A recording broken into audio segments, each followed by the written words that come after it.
Hello student, आप सबका Unacademy के ऑनलाइन लर्निंग प्लेटफॉर्म पर स्वागत है। हम लोग बात कर रहे हैं अनअकैडमी के online learning platform crack UPSC CSC GS with India's largest learning platform है। यदि आप सब्सक्रिप्शन को परचेज करते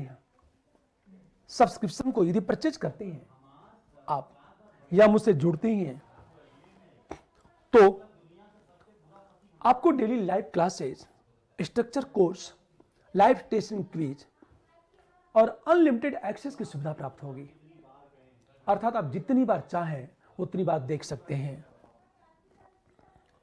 लेकिन यह सुविधा आपको तभी मिलेगी जब अनअकैडमी के लर्निंग ऐप को आप डाउनलोड करेंगे। मैं अपनी बात करूं, मेरा नाम यशवंत कुमार सिंह है। मैं प्रेजेंट टाइम में निश्चय आईएएस अकेडमी का डायरेक्टर हूं और पिछले 20 वर्षों से मैं यूपीएससी वालों के लिए पढ़ा रहा हूं। मैं आपको economics, polity, governance, internal security और सोशल जस्टिस की क्लास लूंगा।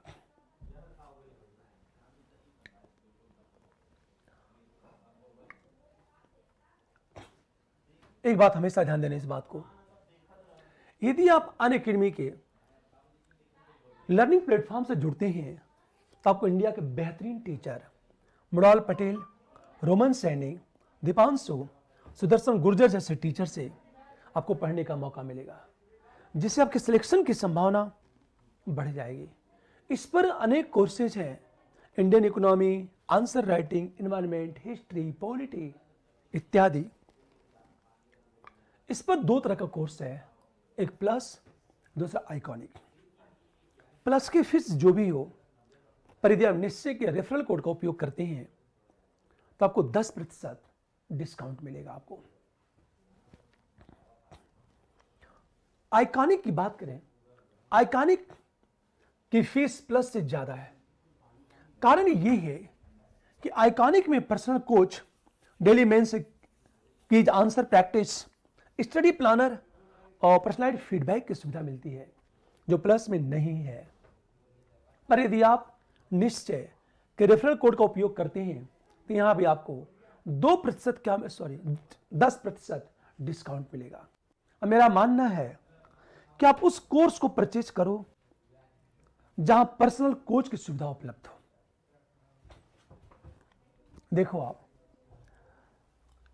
इस पर ऑप्शनल कोर्स की सुविधा भी उपलब्ध है। यदि आप ऑप्शनल कोर्स को परचेज करते हो और निश्चय के रेफरल कोड का उपयोग करते हैं तो यहां भी आपको 10% डिस्काउंट मिलेगा। अब हम बात करें, पिछली क्लास में मैंने ये कहा था, हम लोग बात कर रहे थे पॉपुलेशन की, अब बात हो रही थी अनुकूलतम जनसंख्या।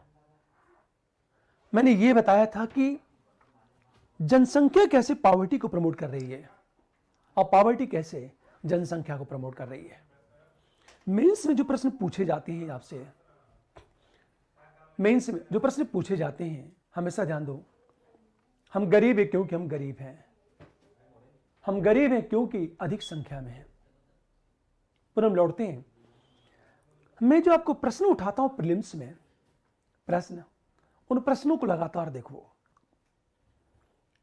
कि किस तरह का प्रश्न मैं उठा रहा हूं। आपको प्रश्न कैसे पूछे जाएंगे आपसे, एक बात हमेशा ध्यान देना, इस बात को,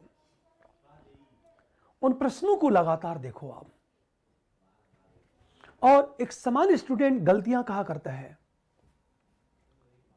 यदि आपने फॉलो किया, जैसे मैंने किसी टॉपिक को डिस्कस किया और क्वेश्चन उठाया, देखो क्वेश्चन क्या बनेगा, आपने उसे फॉलो कर लिया तो यकीन करो आपका प्रीलिम्स नहीं रुकेगा।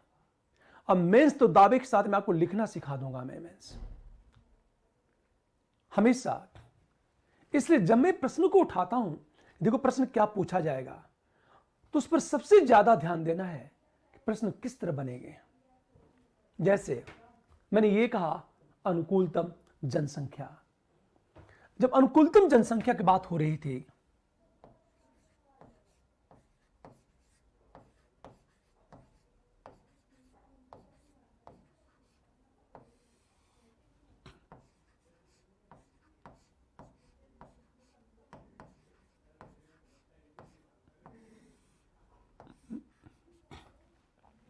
हमेशा ध्यान दो, ये जो अनुकूलतम जनसंख्या की बात चल रही थी ना, हम लोग इसकी बात कर रहे थे, मैंने ये कहा था कि अनुकूलतम जनसंख्या का अर्थ है जनसंख्या इतनी हो ताकि प्रति व्यक्ति आय सबसे ज्यादा हो।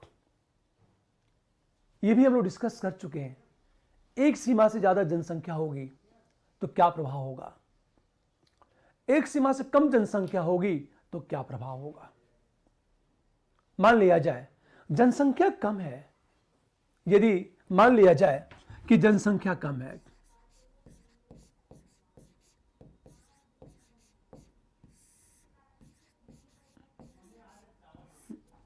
हमेशा यदि जनसंख्या कम होगी तो स्वाभाविक है श्रमिकों की आपूर्ति कम होगी।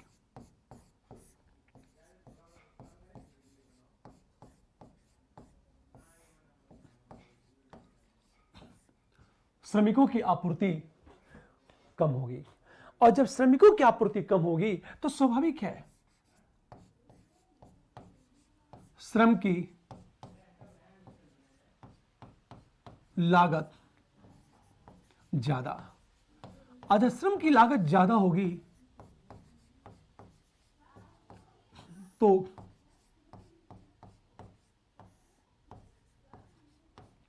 उत्पादन लागत ज्यादा, ऐसा हुआ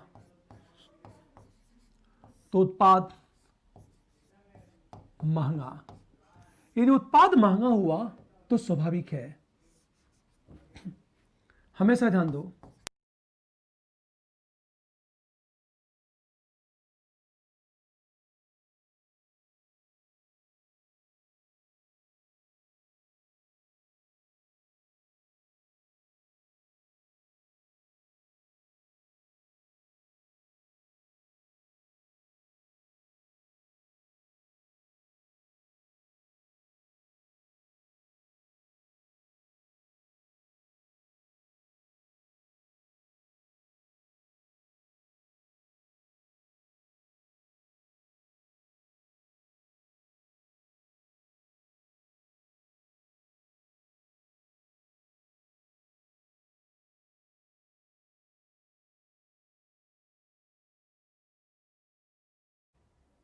अब ध्यान देने इस बात को, विश्व बाजार में मांग में कमी आ जाएगी। कारण क्या है, आपका उत्पाद बहुत महंगा है। इससे यह कहा जाता है न तो जनसंख्या एक सीमा से ज्यादा होनी चाहिए और न तो जनसंख्या एक सीमा से कम होनी चाहिए। तो जनसंख्या इतनी हो ताकि प्रति व्यक्ति आय ज्यादा हो। हम ये भी डिस्कस कर चुके हैं कि मान लिया जाए जनसंख्या कम है तो इकोनॉमिक ग्रोथ को मेंटेन करने के लिए क्या होगा, इकोनॉमिक ग्रोथ को मेंटेन करने के लिए क्या होगा, अतिरिक्त श्रमिकों का आयात करना होगा। और जब आप श्रमिकों का आयात करोगे, हमेशा ध्यान दो, जब आप श्रमिकों का आयात करोगे तो उसका क्या प्रभाव होगा। जब आप श्रमिक का आयात करोगे तो स्वाभाविक है कि एक श्रमिक अपने कल्चर के साथ जाएगा, और जब कल्चर के साथ जाता है तो कल्चरल क्लैश, सांस्कृतिक टकराव की संभावना क्या हो जाती है, बढ़ जाती है। इतनी बातें हम लोग कर चुके थे। अब हम बात करेंगे मातृ मृत्यु दर। ये होता क्या है, हमेशा ध्यान दो इस बात को। यदि हम बात करें मैटरनल मॉर्टेलिटी, हम रेट की बात करें, मातृ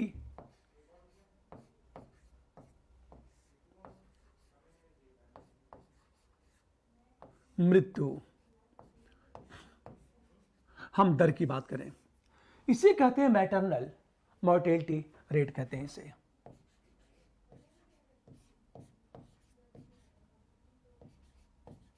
नल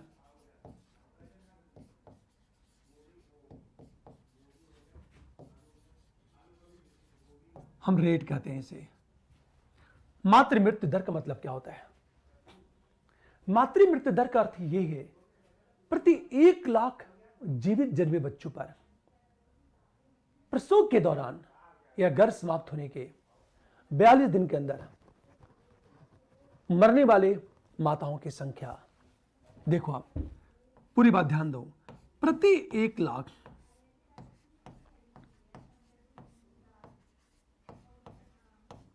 1 लाख जीवित प्रति 1 लाख जीवित जन्मे बच्चों पर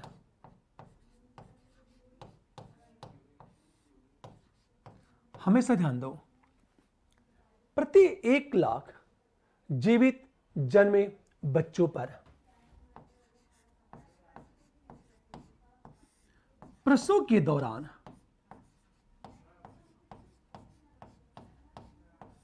या गर्भ समाप्त होने के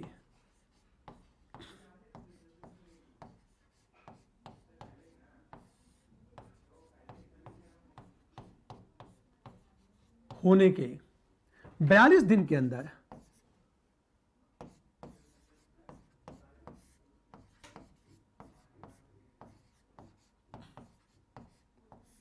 मरने वाली माताओं की संख्या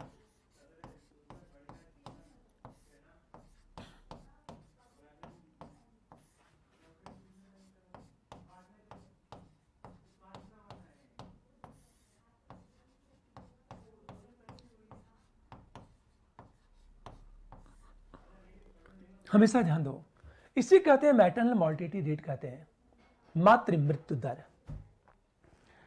कई बार यूपीएससी यहां से प्रश्न पूछता है और हम गलत कर देते हैं।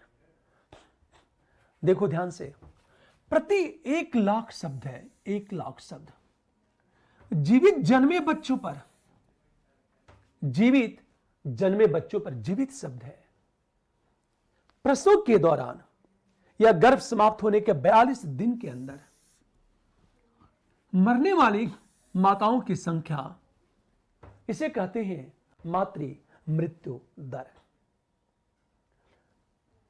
3 बातें याद रखनी है, प्रति 1 लाख, दूसरा जीवित जन्मे बच्चों पर, तीसरा शब्द है गर्भ समाप्त होने के 42 दिन के अंदर मरने वाली माताओं की संख्या, हम इसे कहते हैं मातृ मृत्यु दर। प्रश्न कैसे पूछेगा? प्रश्न ये पूछेगा, निम्न में से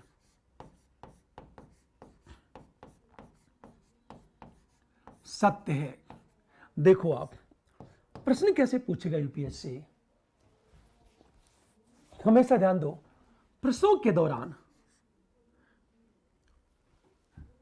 सत्य मातृ मृत्यु दर के संबंध में,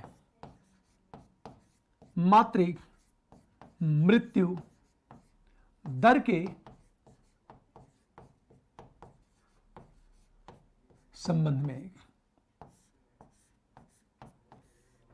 हमेशा ध्यान दो, प्रसव के दौरान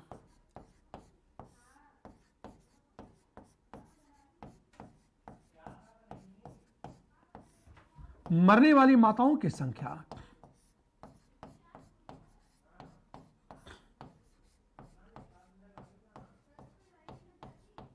माताओं की संख्या। हम नंबर 2 की बात करें, हमेशा ध्यान दो इस बात को, प्रति 1000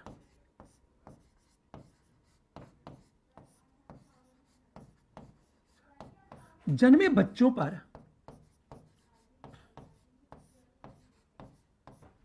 मरने वाली माताओं की संख्या,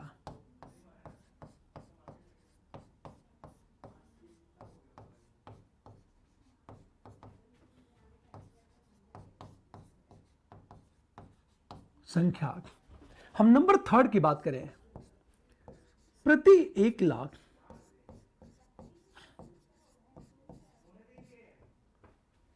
जन्मे बच्चों पर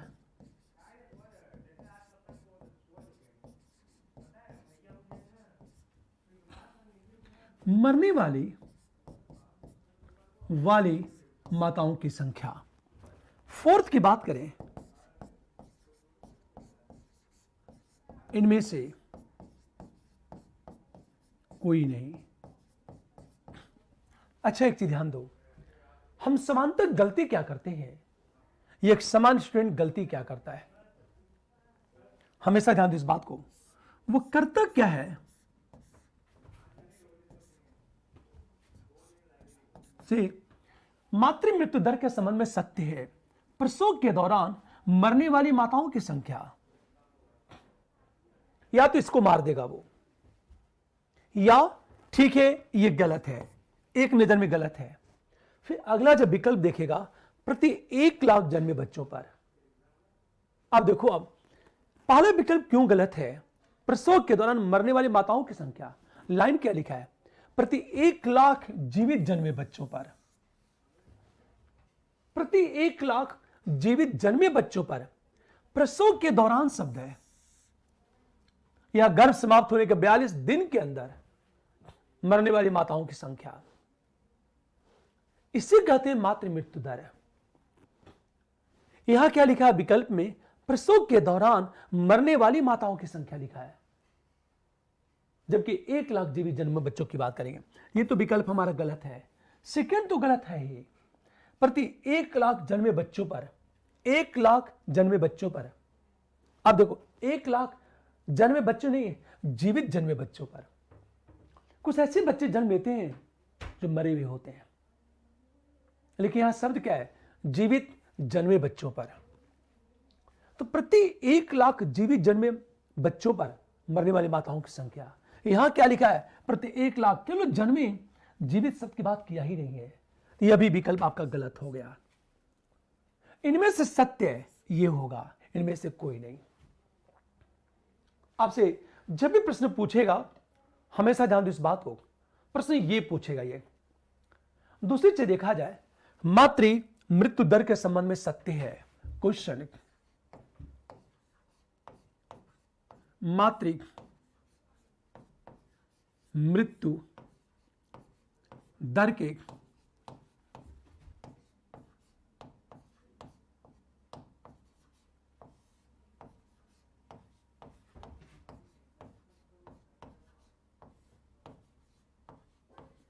सत्य है। हमेशा ध्यान दो, ये जो मातृ मृत्यु दर है के संबंध में सत्य है। अब देखो विकल्प क्या है, प्रजनन काल के दौरान, प्रजनन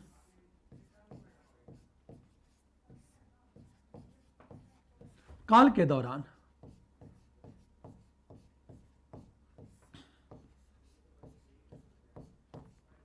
मरने वाली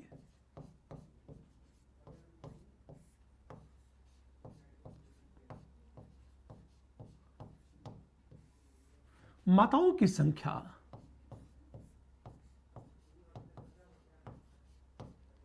हमेशा, हम नंबर 2 की बात करें, दुर्घटना के कारण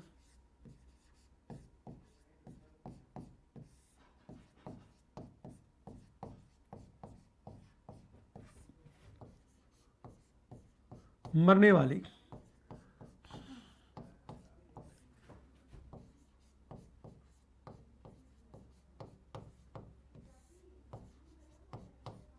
माताओं की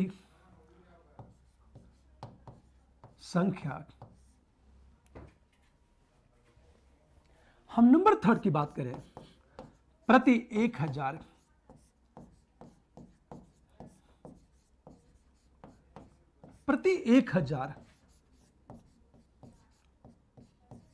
पुरुषों पर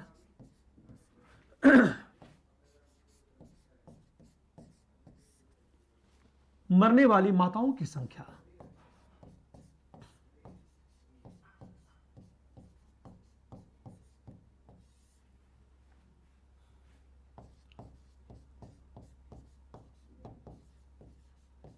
हमेशा ध्यान दें इस बात को, प्रति 1000 पुरुषों पर मरने वाली माताओं की संख्या। और हम नंबर 4 की बात करें, प्रति 1 लाख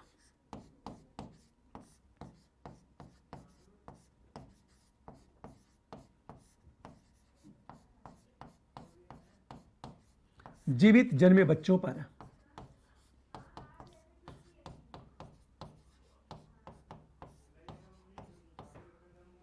प्रसव के दौरान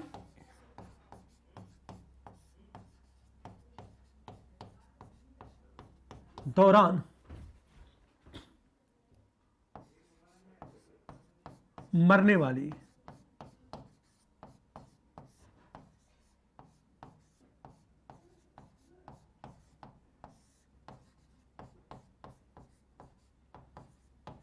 माताओं की संख्या। एक चीज ध्यान देने इस बात को, प्रजनन काल के दौरान मरने वाली माताओं की संख्या। नंबर 2, दुर्घटना के कारण मरने वाली माताओं की संख्या। ये तो विकल्प गलत हो गया, ये भी विकल्प गलत हो गया। प्रति 1000 पुरुषों पर मरने वाली माताओं की संख्या, ये भी विकल्प गलत हो गया। तो सही क्या है? तो देखो आप, प्रति 1 लाख जीवित जन्मे बच्चों पर प्रसव के दौरान मरने वाली माताओं की संख्या। आपका ये विकल्प सही हो गया। मतलब ये देखो आप, मैंने ये कहा यूपीएससी का प्रीलिम्स का क्वेश्चन, इकोनॉमिक्स का क्वेश्चन टफ नहीं होता है, उसका विकल्प टफ होता है कि विकल्प इस तरह सेट करता है कि सामान्य स्टूडेंट क्या करता है, गलती कर देता है। दूसरा शब्द है शिशु मृत्यु दर, इन्फेंट मॉर्टेलिटी रेट। हमेशा ध्यान दो, शिशु मृत्यु दर की बात करें।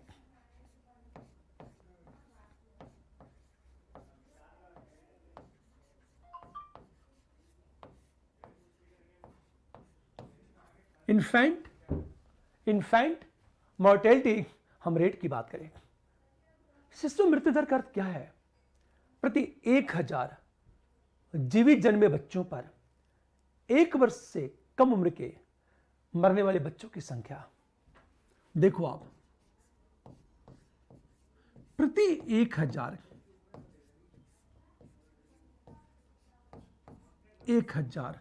जीवित जन्मे बच्चों पर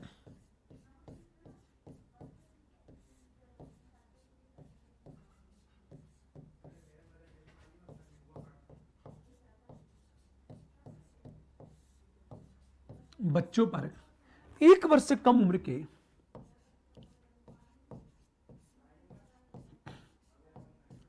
से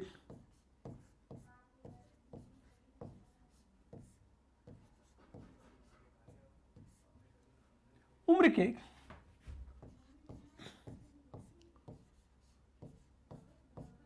मरने वाले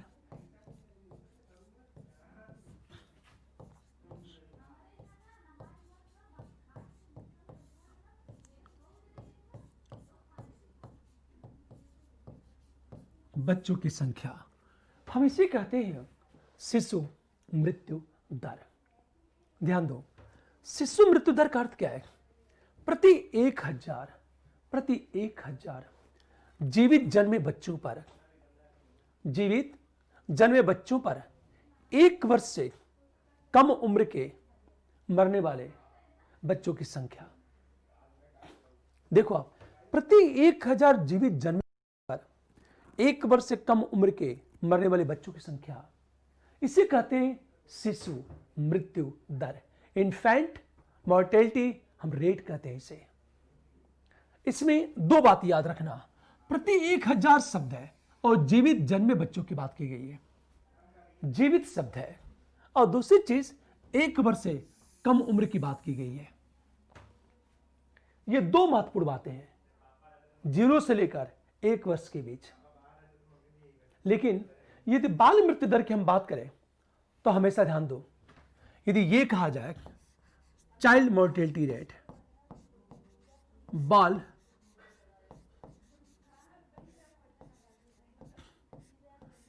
चाइल्ड मोर्टेलिटी हम रेट की बात करें,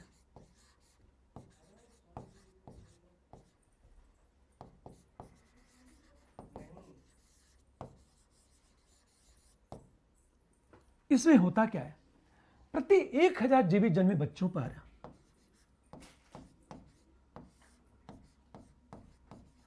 1000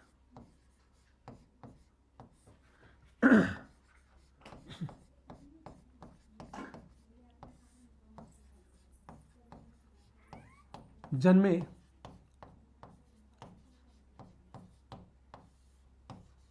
हमेशा ध्यान दो, प्रति 1000 जीवित जन्मे बच्चों पर 0 से 4 वर्ष 4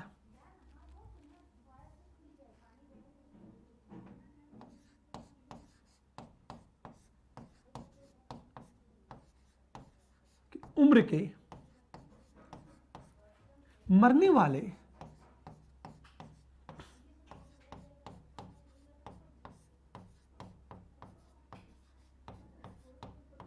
बच्चों की संख्या, हम इसे कहते हैं बाल मृत्यु दर कहते हैं। यहां भी वही शब्द है, प्रति 1000 शब्द है। देखो आप, प्रति 1000 जीवित जन्मे बच्चों पर 0 से 4 वर्ष की उम्र के मरने वाले बच्चों की संख्या, हमेशा ध्यान दो, प्रति 1000 जीवित जन्मे बच्चों पर 0 से 4 वर्ष के उम्र के मरने वाले बच्चों की संख्या, हम इसे कहते हैं चाइल्ड मोर्टेलिटी, हम रेट कहते हैं इसे, हम इसे कहते हैं बाल मृत्यु दर कहते हैं इसे। फिर एक नया शब्द आता है, सेक्स रेशियो क्या होता है, लिंगानुपात किसे कहते हैं और शिशु लिंगानुपात किसे कहते हैं। देखो आप, यदि हम सेक्स रेशियो की बात करें, लिंगानुपात की बात की जाए,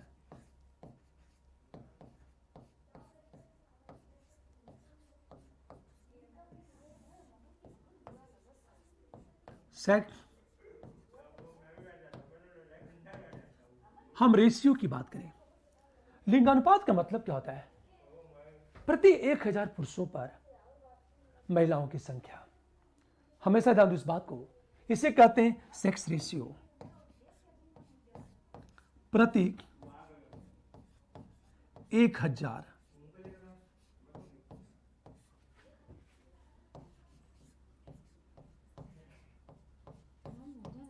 पुरुषों पर महिलाओं की संख्या।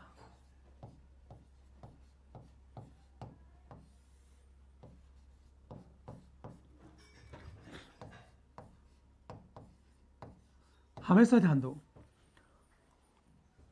हम इसे कहते हैं सेक्स रेशियो, प्रति 1000 पुरुषों पर महिलाओं की जो संख्या होती है उसे लिंगानुपात कहा जाता है। हर जगह 1000 पुरुष की बात की जाती है, पर एक प्रश्न, शिशु लिंगानुपात क्या होता है, चाइल्ड सेक्स रेशियो क्या होता है, जैसे ये कहा जाए शिशु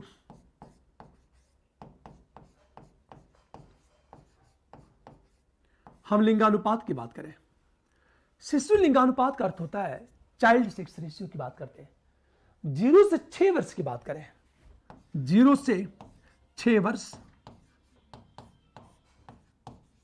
की उम्र के बीच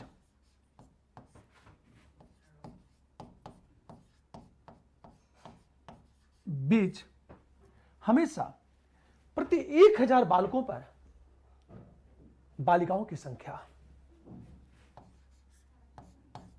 प्रति 1000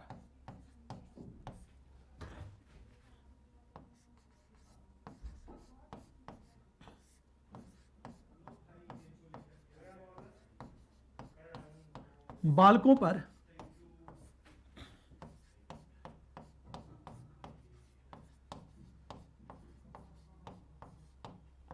बालिकाओं की संख्या, हमेशा हम इसे कहते हैं शिशु लिंगानुपात। हमेशा ध्यान दो, शिशु लिंगानुपात का मतलब क्या है, चाइल्ड सेक्स रेशियो, 0 से 6 वर्ष की बात की गई है, और चाइल्ड मोर्टेलिटी रेट में क्या है, बाल मृत्यु दर में क्या है, 0 से लेकर हम 4 वर्ष की बात करते हैं। हमेशा ध्यान दो इस बात को, चाइल्ड सेक्स रेशियो में 0 से लेकर 6 वर्ष की बात की जाती है, और चाइल्ड मोर्टेलिटी रेट में 0 से लेकर 4 वर्ष के बीच की बात की जाती है। तो 0 से लेकर 6 वर्ष की उम्र के बीच प्रति 1000 बालकों पर बालिकाओं की संख्या, इसे कहते हैं शिशु लिंगानुपात कहते हैं इसे। देखो, शून्य जनसंख्या वृद्धि दर क्या है, शून्य जनसंख्या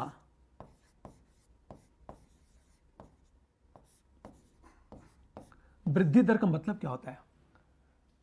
जब जन्म दर और मृत्यु दर दोनों बराबर हो जाए।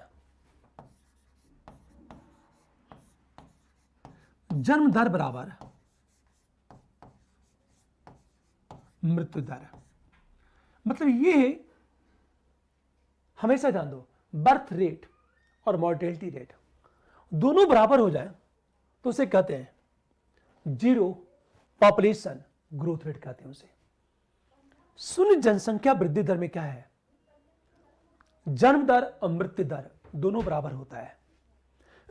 हमेशा ध्यान दो, जन्म दर और मृत्यु दर ये जो है दोनों बराबर होता है शून्य जनसंख्या वृद्धि दर में। अब सोचो, माल्थस ने एक सिद्धांत दिया जिसे कहते हैं माल्थस का जनसंख्या सिद्धांत कहते हैं इसे। माल्थस ने इसके संबंध में जो सिद्धांत दिया वो सिद्धांत है क्या? देखो आप, माल्थस का जनसंख्या सिद्धांत की बात करें हम लोग,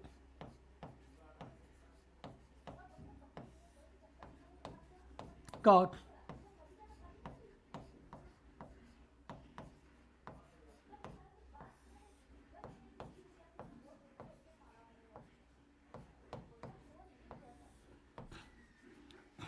ये सिद्धांत है क्या? इन्होंने ये कहा कि जनसंख्या में बीजगणितीय अनुपात में वृद्धि होती है और खाद्यान्न उत्पादन में अंकगणितीय अनुपात में वृद्धि होती है। इन्होंने ये कहा कि जनसंख्या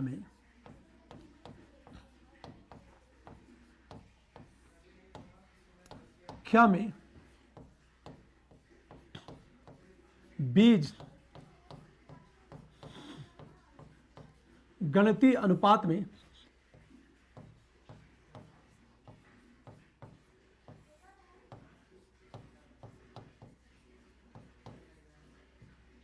वृद्धि होती है। हमेशा ध्यान दो, और खाद्यान्न उत्पादन में फूड प्रोडक्शन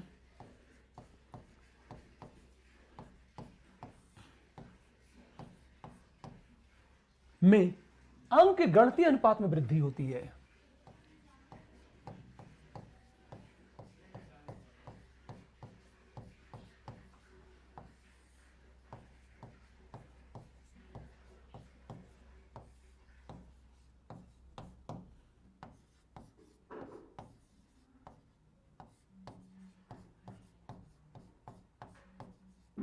ये बात ध्यान दो, ये माल्थस का जनसंख्या सिद्धांत है। माल्थस ने यह कहा कि जनसंख्या में बीजगणितीय अनुपात में 2, 4, 6, 8, 10 इस तरह वृद्धि होती है। लेकिन जैसे हम ये कहें कि जब जनसंख्या में वृद्धि होती है तो देखा जाए, इसको इस तरह समझो आप,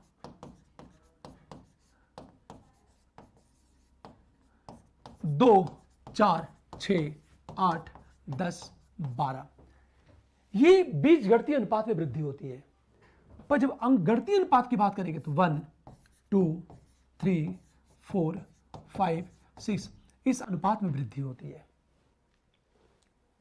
देखो कितना बड़ा अंतर है। इसका यह परिणाम होगा कि जनसंख्या के अनुपात में खाद्यान्न उत्पादन में वृद्धि नहीं हो पाएगी। परिणामतः भूखमरी और कुपोषण की समस्या उत्पन्न होगी। तो माल्थस ने यह कहा था कि जनसंख्या में बहुत तेजी से वृद्धि होती है, उस अनुपात में खाद्यान्न उत्पादन में वृद्धि नहीं हो पाती। परिणाम क्या होता है? परिणाम यह होगा कि खाद्यान्न उत्पादन की अपेक्षा जनसंख्या बहुत तेजी से बढ़ेगी। परिणामतः भूखमरी और गरीबी की समस्या बहुत तेजी से बढ़ने लगती है। हमेशा ध्यान दो, यह बात माल्थस ने कहा है। फिर एक नया शब्द है जननांकी संक्रमण सिद्धांत। यह कहा जाता है थ्योरी ऑफ डेमोग्राफिक ट्रांजिशन। जननांक की संक्रमण सिद्धांत की बात करें हम लोग, हमेशा ध्यान दें इस बात को,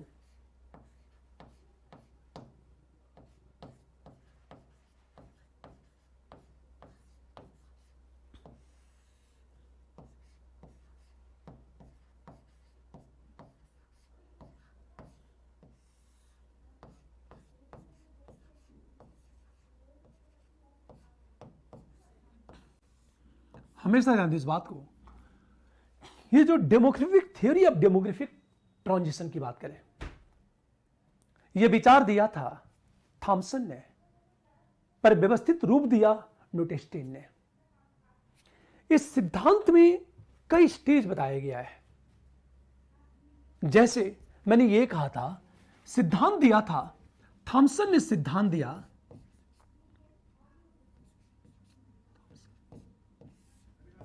थॉमसन ने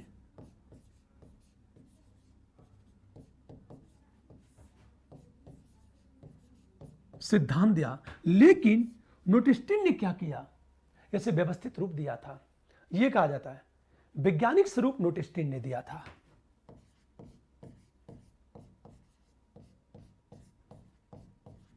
वैज्ञानिक स्वरूप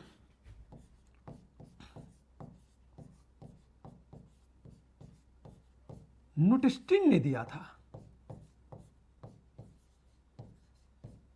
हमेशा ध्यान दो इस बात को,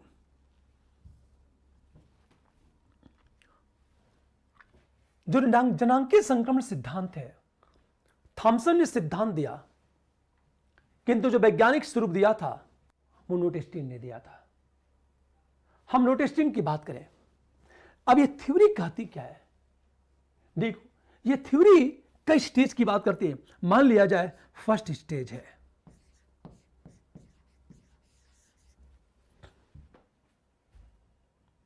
इन्होंने क्या कहा? फर्स्ट स्टेज में इन्होंने ये कहा कि भयंकर गरीबी है और भूखमरी है। हमेशा याद दो, गरीबी, भूखमरी, जन्म दर ज्यादा, मृत्यु दर भी ज्यादा, जनसंख्या लगभग स्थिर। मतलब गरीबी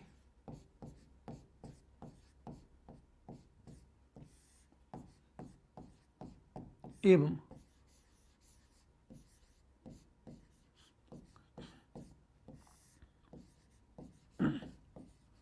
हमेशा ध्यान दो, ये जो फर्स्ट स्टेज है इसमें गरीबी भी ज्यादा है और भूखमरी भी ज्यादा है। इस स्टेज में क्या होता है, जो जन्म दर है वो ज्यादा, लेकिन मृत्यु दर भी क्या है? ज्यादा है।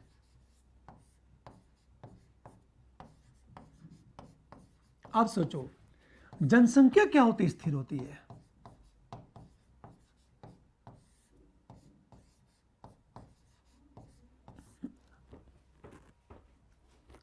इसको ध्यान से समझो इस बात को। देखो हो क्या रहा है, जो फर्स्ट स्टेज है यहां गरीबी भी है और भूखमरी भी ज्यादा है। चूंकि गरीबी भूखमरी है तो जन्म दर ज्यादा होगी, क्योंकि लोग क्या करें, जब बच्चे कुपोषित होंगे तो बड़े पैमाने पर बच्चों की मौत होगी। इसलिए परिवार क्या करेगा? ज्यादा से ज्यादा बच्चे पैदा करेगा, तो जन्म दर भी ज्यादा होगा लेकिन मृत्यु दर भी ज्यादा होगी। परिणाम क्या होगा? जनसंख्या लगभग स्थिर रहेगी, जनसंख्या में वृद्धि नहीं होती है। अब हमेशा जब सेकेंड स्टेज आता है, अब इनका सेकेंड स्टेज आता है, यहां क्या होता है? सेकेंड स्टेज में अर्थव्यवस्था का विकास होता है, स्वास्थ्य सुविधाओं का विकास, गरीबी भुखमरी में कमी आती है। हमेशा ध्यान दो इस बात को, अर्थव्यवस्था का विकास,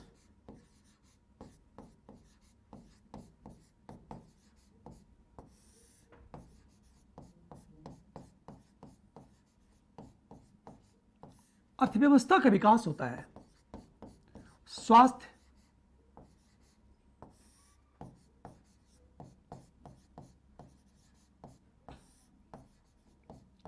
सुविधा का विकास होता है। हमेशा ध्यान दो, गरीबी में क्या होती है? कमी आती है।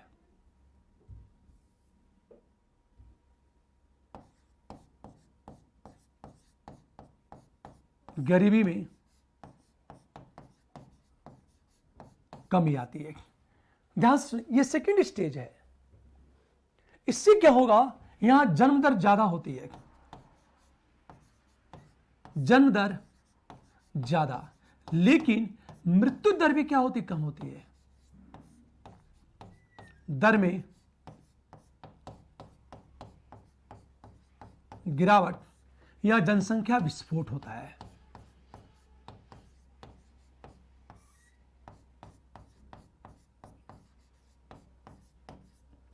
हमेशा ध्यान दो इस बात को। ये जो सेकेंड स्टेज है, सेकेंड स्टेज में होता क्या है? अर्थव्यवस्था का विकास बहुत तेजी से होता है। अर्थव्यवस्था का विकास तीव्र गति से होता है, स्वास्थ्य सुविधा का विकास होता है, और गरीबी में तेजी से क्या आती है? कमी आती है। जन्म दर ज्यादा होता है, लेकिन स्वास्थ्य सुविधा के विकास से, महामारियों पर रोक से मृत्यु दर में तेजी से गिरावट आने लगती है। जन्म दर बढ़ रही है, मृत्यु दर गिर रहा है, तो जनसंख्या विस्फोट की स्थिति पैदा होगी। जैसे इंडिया में 1960 के बाद 1960 के बाद जनसंख्या विस्फोट की स्थिति पैदा हो गई थी। हमेशा ध्यान दो इस बात को, ये जनसंख्या विस्फोट। तो सेकेंड स्टेज में आके क्या होता है? जनसंख्या विस्फोट होता है। अब हमेशा ध्यान दो, थर्ड स्टेज जब आता है, थर्ड हम स्टेज की बात करें,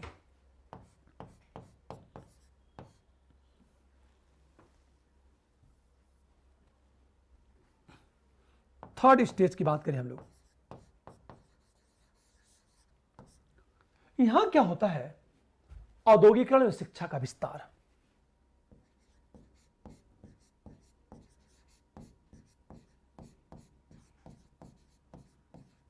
औद्योगिकरण एवं शिक्षा का विस्तार होता है। इसमें क्या होता है? जन्म दर में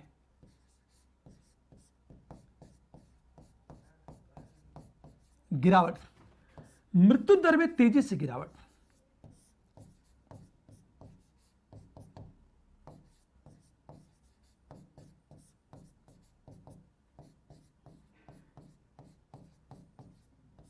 जनसंख्या स्थिर।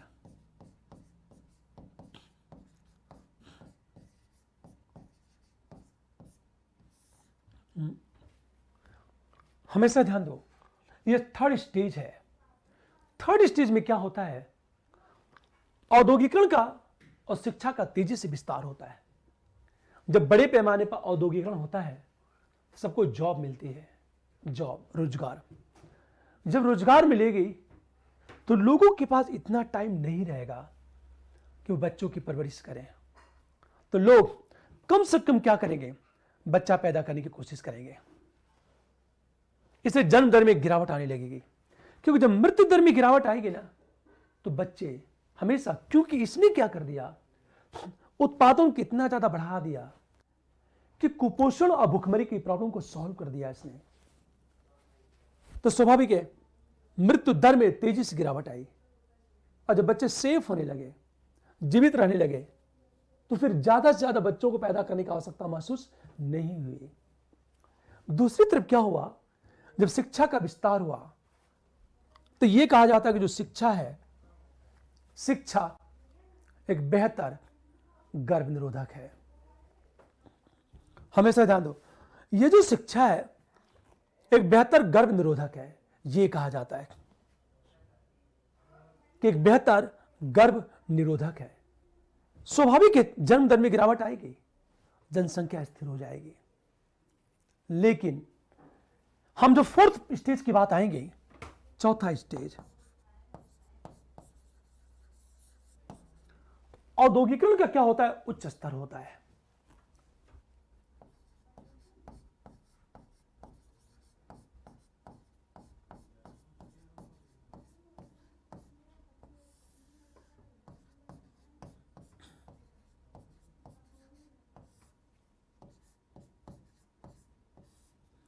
जन्म दर में तेजी से गिरावट,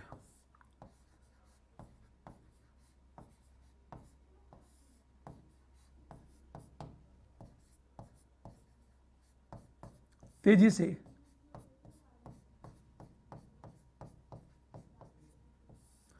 मृत्यु दर भी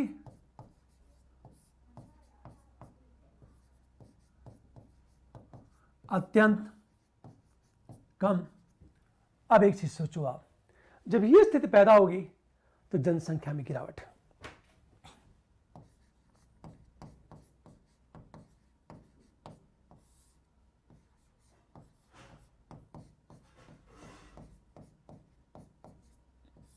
यह बात हमेशा ध्यान दो।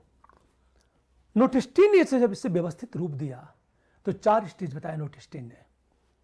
फर्स्ट, गरीबी भुखमरी ज्यादा, जन्म दर ज्यादा है, मृत्यु दर ज्यादा है, जनसंख्या स्थिर है। सोचो आप, यह आपका फर्स्ट स्टेज है।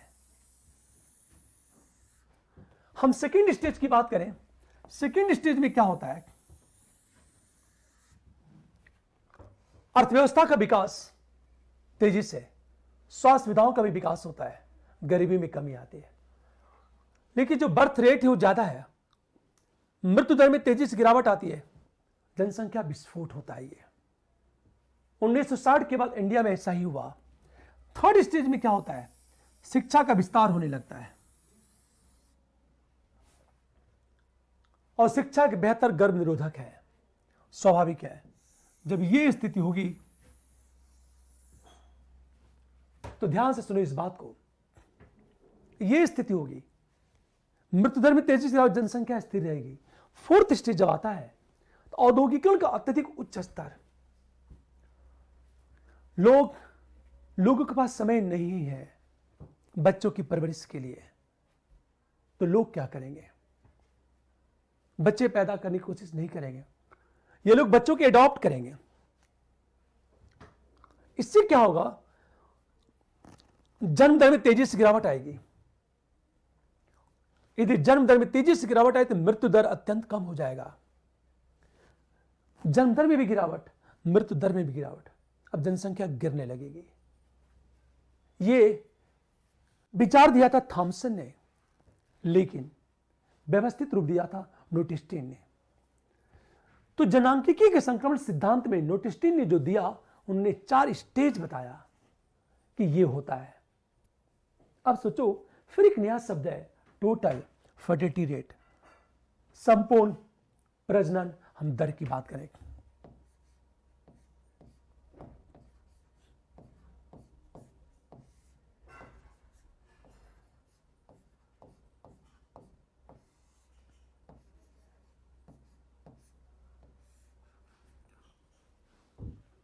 ये जो टोटल फर्टिलिटी रेट है, TFR कहते हैं इसे, टोटल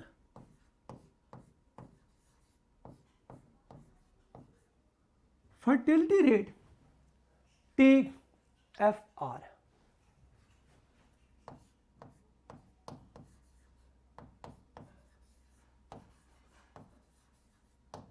इसी कहते हैं TFR। अक्सर देखा होगा, हम जब TFR की बात करते हैं तो TFR का मतलब क्या होता है? TFR का मतलब क्या होता है? कितनी महिलाएं हैं, हर महिला के पीछे कितने बच्चे हैं, उन्हें TFR कहा जाता है। मतलब कुल महिलाएं और कुल बच्चों का जो अनुपात, उसे कहते हैं TFR।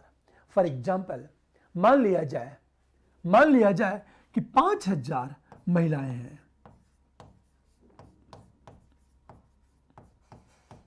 वो महिलाएं जो प्रजनन कर रही हैं, और टोटल जो बच्चे हैं वो 15000 हैं।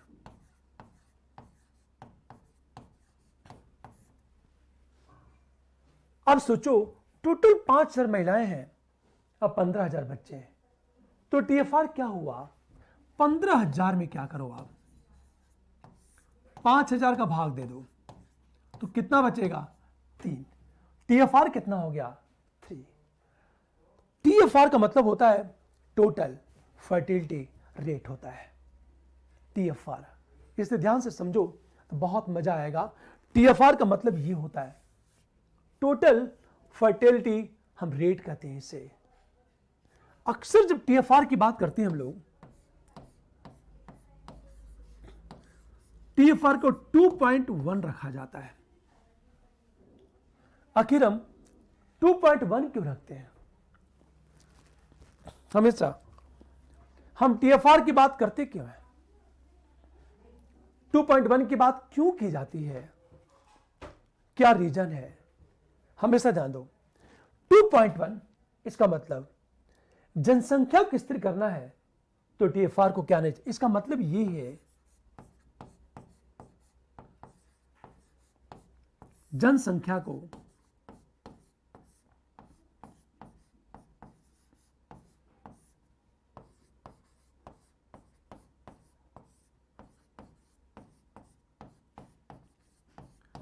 करने के लिए जो टीएफआर है वो 2.1 होना चाहिए। 2 से इससे कम हुआ जनसंख्या गिरेगी, इससे ज्यादा हुआ तो जनसंख्या बढ़ेगी।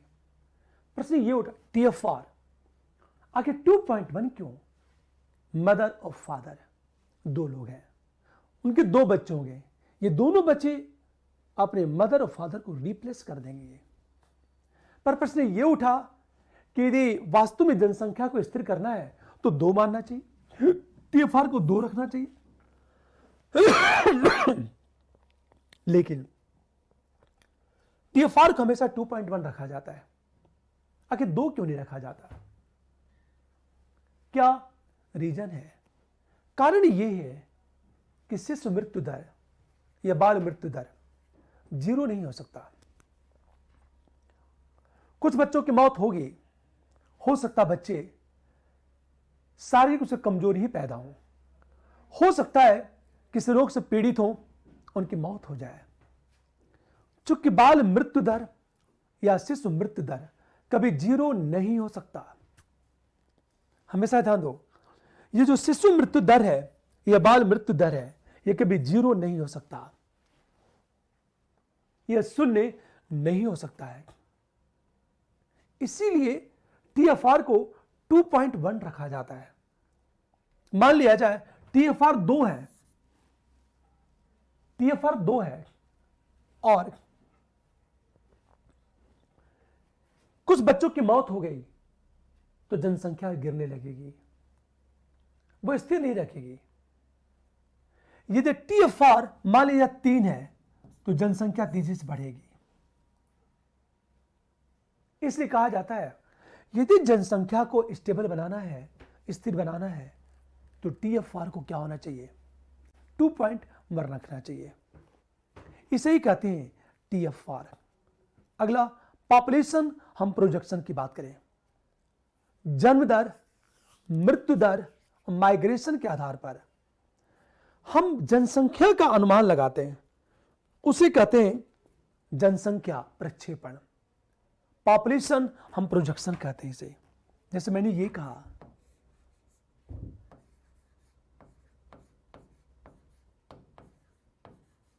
जनसंख्या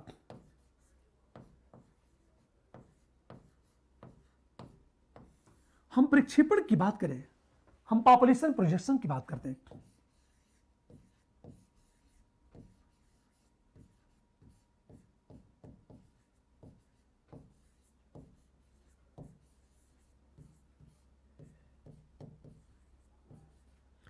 हम पॉपुलेशन, हम प्रोजेक्शन की बात करें, हम जनसंख्या प्रक्षेपण की बात करते हैं।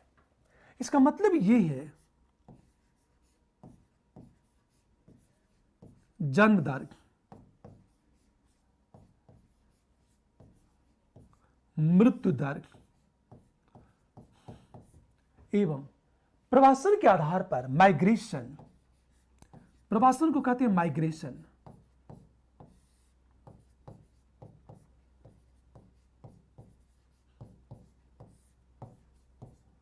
आधार पर जनसंख्या, भविष्य की जनसंख्या का अनुमान।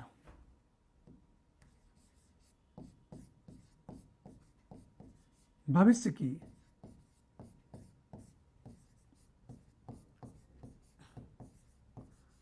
ये जो जनसंख्या का अनुमान है,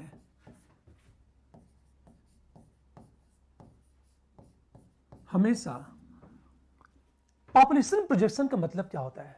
देखो, जन्म दर, मृत्यु दर एवं माइग्रेशन के आधार पर भविष्य की जनसंख्या का जो अनुमान लगाना, उसे कहा जाता है पॉपुलेशन प्रोजेक्शन। प्रेजेंट टाइम में बर्थ रेट क्या है, या मॉर्टेलिटी रेट क्या है, या माइग्रेशन का रेट क्या है, इन सबके जब आधार पर हम भविष्य की जनसंख्या का अनुमान लगाते हैं तो उसे कहते हैं पॉपुलेशन प्रोजेक्शन कहते हैं इसे। अंत पॉपुलेशन ट्रैप की बात करते हैं, जनसंख्या जाल की बात की जाती है। देखो आप,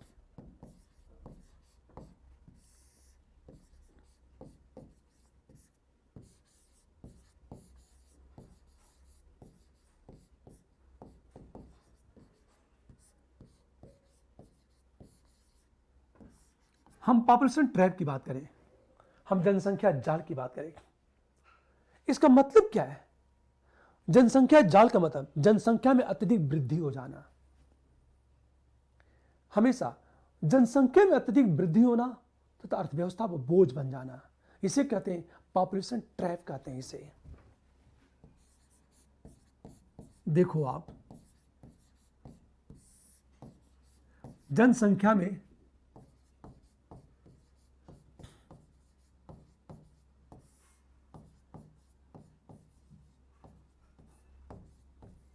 अत्यधिक वृद्धि तथा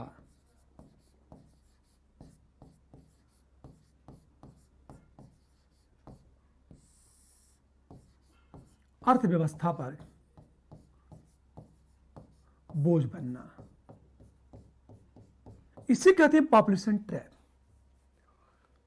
सोचो जरा कि पॉपुलेशन इतनी ज्यादा बढ़ जाती है कि देश की इकोनॉमी को ट्रैप कर लेता है ये। अब इसे होता क्या है कि ये लोग इकोनॉमी पे इतना ज्यादा बोझ बन जाते हैं कि दीमक की तरह पूरी इकोनॉमी को चाट जाते हैं ये।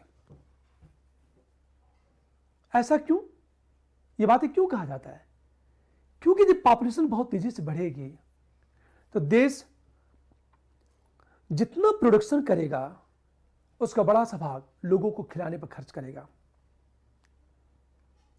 और जब लोगों को खिलाने पर खर्च होगा तो सेविंग बहुत कम हो जाएगी। सेविंग कम होगी तो निवेश कम होगा, निवेश कम होगा तो क्या होगा? ये तो वैसे ही है जैसे एक परिवार की बात करें, एक परिवार की इनकम कम है, अब बच्चों की संख्या या उस परिवार में लोगों की संख्या, व्यक्तियों की संख्या 15-20 है और सबको भोजन चाहिए, तो करते क्या है कि घर की जितनी चीजें वो बिकनी शुरू हो जाएगी। एक समय ऐसा होगा कि भोजन के लिए घर भी बिक जाएगा, हो सकता है लोग सड़क पर आ जाए। इसे कहते हैं पॉपुलेशन ट्रैप। पूरी तरह जो पॉपुलेशन है इकोनॉमी को ट्रैप कर लेती है, वो मतलब इकोनॉमी को जाल में बांध लेती है। जब इकोनॉमी को जाल में बांध लेगी तो उसे ही कहा जाता है पॉपुलेशन ट्रैप। हमेशा तो दो चीज, एक पॉपुलेशन प्रोजेक्शन होता है और दूसरा पॉपुलेशन ट्रैप होता है। यहां से जो भी प्रश्न पूछा जाएगा पीटी में, मेंस की बात नहीं कर रहा मैं, हम पीटी की बात करें, ये पॉपुलेशन ट्रैप है यार। मेंस में बहुत बेहतरीन क्वेश्चन पूछा जाएगा जिसकी बात हम लोग करेंगे। हम इसे कहते हैं पॉपुलेशन ट्रैप। जनसंख्या में अत्यधिक वृद्धि तथा अर्थव्यवस्था पर बोझ बनना। हमेशा जनसंख्या में अत्यधिक वृद्धि तथा अर्थव्यवस्था पर बोझ बनना, इसे ही कहा जाता है पॉपुलेशन ट्रैप। बात समझ में आ गई?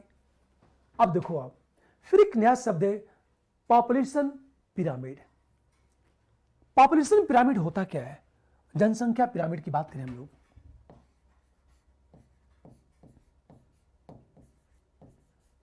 जनसंख्या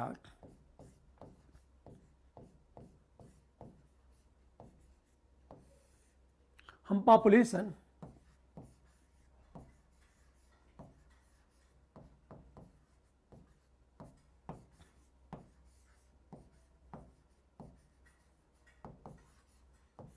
हम पिरामिड की बात करें, पॉपुलेशन पिरामिड होती क्या है? आय एवं लिंग के अनुसार पिरामिड का निर्माण होता है।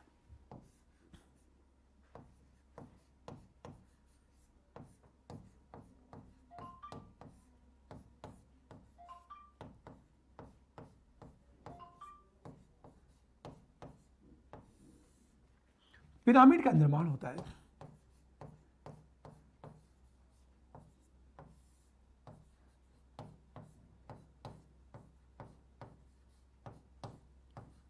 हमेशा ध्यान दो, आय एवं लिंगानुसार पिरामिड का जो निर्माण होता है। और दूसरी चीज का, इस पिरामिड की जो बात होती है, तो पिरामिड के आधार तल पर कम उम्र के लोग और शीर्ष पर अधिक उम्र के लोग होते हैं। यह कहा जाता है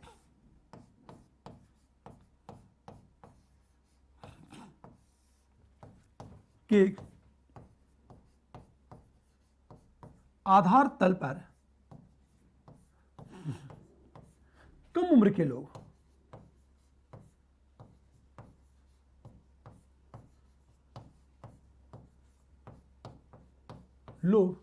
तथा शीर्ष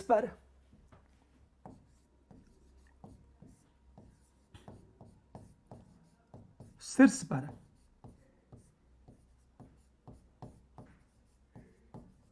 अधिक उम्र के लोग होते हैं।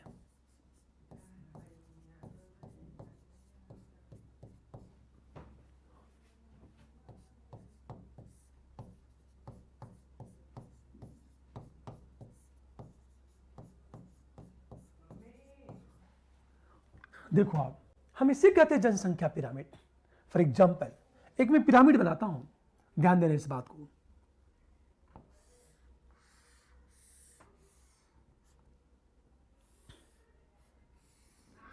ये है, यहां से लेकर 0 से 14 वर्ष,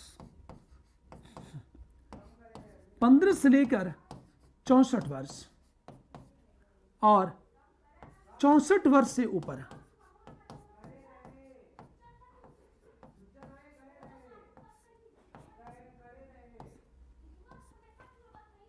हमेशा ध्यान दें इस बात को। ये जो पिरामिड है, हम जब पिरामिड की बात करते हैं तो सबसे नीचे रखते हैं कम उम्र के लोगों को। यह आधार तल है। ये जो आधार तल है, देखो आप, इस आधार तल पर क्या होता है, हम 0 से लेकर 14 वर्ष के बच्चों को रखते हैं। ये बीच का भाग है। 15 से लेकर 64 वर्ष की बात करें, अब 64 वर्ष से ऊपर के लोग, जो बूढ़े लोग हैं, हम उन्हें ऊपर रखते हैं। इसे ध्यान से समझो इस बात को। यहां से कई बार यूपीएससी प्रश्न पूछा है और बहुत बेहतरीन प्रश्न पूछा गया है। ज्यादातर बच्चे यहां से आंसर गलत कर दे रहे हैं। देखो कैसे और किस रूप में, ध्यान देने इस बात को। मान लिया जाए, देखो ये पिरामिड है। ये पिरामिड क्या इंगित करता है कि लगभग बराबर है। ये लगभग बराबर है। देखो आप, ये लगभग बराबर है। होता क्या है, इस बराबर होना इस बात को इंगित करता है, इस बात को इंगित करता है कि निरंतर श्रमिकों की आपूर्ति होती रहेगी। क्योंकि 0 से 14 वर्ष की उम्र के जो लोग हैं, ये भविष्य के रिसोर्स है, रिसोर्स संसाधन है। ये लोग क्या होंगे, एक उम्र के बाद रिटायर हो जाएंगे, तो ये लोग उनका जगह ले लेंगे। पर ये जो इंगित करता है, ये इंगित करता है, हमेशा ध्यान दो, ये इंगित करता है कि 64 वर्ष ऊपर के लोगों की संख्या ज्यादा है। हमेशा ये इंगित करता है, ये इंगित करता है कि श्रमिकों की आपूर्ति में स्टेबिलिटी बनी रहेगी। देखो कैसे, क्योंकि दोनों बराबर है। मान लिया जाए ग्राफ इस तरह बनना है, ये ग्राफ इस तरह बनता है, 0 से लेकर 14, 15 से लेकर 64 और 64 से हम ऊपर की बात करेंगे। ये जो इंगित क्या करता है, अभी देखो कैसे पिरामिड बनना है। यहां पे ये इंगित करता है कि भविष्य में क्या होगा, श्रमिकों की संख्या बढ़ेगी। भविष्य में श्रमिकों की संख्या क्या होगी, बढ़ेगी। अब देखो इस मैप पे देखो, ये दोनों लगभग बराबर है, तो प्रेजेंट टाइम में जितना ह्यूमन रिसोर्स है फ्यूचर में उतना ही होगा। लेकिन ये क्या इंगित करता है, आप देखो, ये इंगित करता है, देखो आप, कि फ्यूचर में क्या होगा, ह्यूमन रिसोर्स बढ़ेगा। क्यों? क्योंकि आधार तल पर 0 से लेकर 14 वर्ष के बच्चों की संख्या सबसे ज्यादा है। अब देखो यहां जो ये 15 से लेकर 64 वर्ष के बीच, पर देखो ये एकदम सपाट है। अब यहां क्या हो रहा है, 64 से ऊपर, इसका मतलब ये कि ऊपर वृद्धों की संख्या बहुत कम है। ये देखो, ये इंगित करता है कि यहां वृद्धों की संख्या है। इन दोनों में इंगित होता है कि फ्यूचर में ह्यूमन रिसोर्स की मात्रा नहीं बढ़ेगी, लगभग स्टेबल रहेगी। कि जब ये लोग रिटायर हो गए तो ये लोग इनका जगह ले लेंगे। इस पिरामिड देखो क्या होता है, ये पिरामिड इंगित करता है अभी वर्तमान में जितना ह्यूमन रिसोर्स है ये फ्यूचर में बढ़ेगा। क्यों? कि उनका आधार देखो कितना चौड़ाई है। लेकिन ये जो लाइन इंगित करता है, ये लाइन इस बात को इंगित करता है कि बूढ़े लोगों की संख्या बहुत कम है। आज जब बूढ़े लोगों की संख्या कम होगी, इसका मतलब ये है, हमेशा इसका मतलब ये है कि जीवन प्रत्याशा, लाइफ एक्सपेक्टेंसी कम है। इसका मतलब ये कि लोग लंबी उम्र नहीं जीते हैं। इसका मतलब ये कि ज्यादातर लोग कुपोषण के शिकार हो जा रहे हैं, हमेशा जान दो, या रोगों से पीड़ित हो जा रहे हैं। कुपोषण जब रोग से पीड़ित होंगे तो लंबी उम्र नहीं जी पाएंगे। देखो कैसे मैप इंगित कर रहा है वो। मान लिया जाए, एक मैप और बनाता हूं मैं, मान लिया जाए ये मैप देखो जरा, आपका मैप इस तरह बनता है।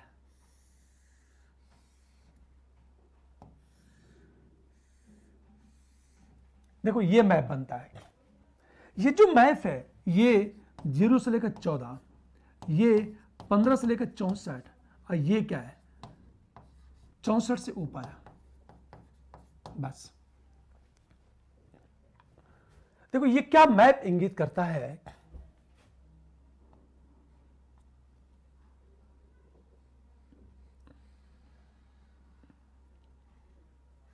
हमेशा जानते इस बात को, ये क्या इंगित करता है। देखो आप, ये जो 0 से लेकर हम 14 की बात करें, 15 से लेकर हम 64 की बात करें, और 64 से हम ऊपर की बात करते हैं, ये इंगित क्या करता है, ये इंगित करता है, ये लाइन देखो इसकी चौड़ाई ज्यादा है। ये जो चौड़ाई 15 से लेकर 64 वर्ष के बीच, ये इंगित करता है कि प्रेजेंट टाइम में ह्यूमन रिसोर्स बहुत ज्यादा है, श्रमिकों की आपूर्ति ज्यादा हो रही है, लेकिन इनकी जो चौड़ाई बहुत कम है। देखो आप, इनकी चौड़ाई कम है। इसका मतलब ये फ्यूचर में क्या होगा, श्रमिकों की आपूर्ति गिरेगी, ह्यूमन रिसोर्स कम होगा, और जब श्रमिकों की आपूर्ति गिरेगी तो बड़े पैमाने पर श्रमिक नहीं मिल पाएंगे, श्रम की लागत क्या हो जाएगी, बढ़ जाएगी।